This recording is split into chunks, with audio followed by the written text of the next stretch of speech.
This program, The New Threat, Cyberterrorism, was recorded on June 16, 2011 before a live audience at New York's 92Y and features Reuters editor-in-chief Stephen J. Adler, George Washington University's Center for Cyber and Homeland Security Director Frank J. Cilluffo, Bank of America's Marc Gordon, Admiral Michael McConnell, and Mike Sheehan.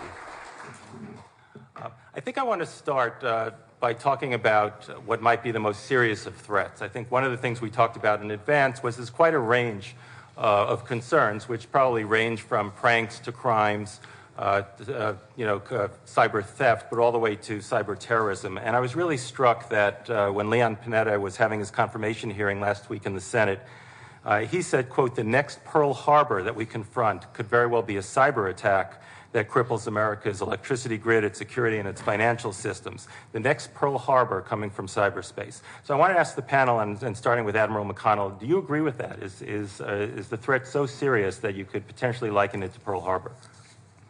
I do agree with the characterization, although I would qualify it just a bit.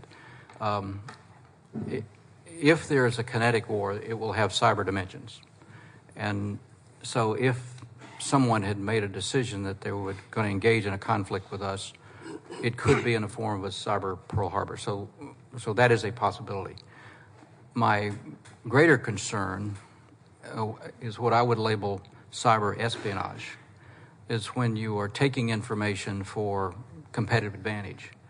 And so while nation states who might engage in conflict with us will build cyber tools, cyber war tools to complement any kinetic war tools, they will also engage in cyber espionage, specifically cyber economic espionage, to secure competitive advantage for whatever they're attempting to do in a market context.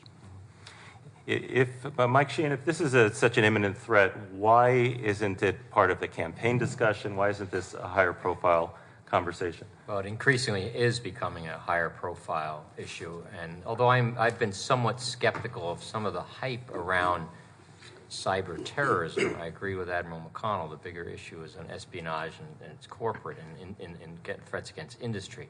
Having said that, terrorists certainly have been interested in cyber methods of attack for a long time.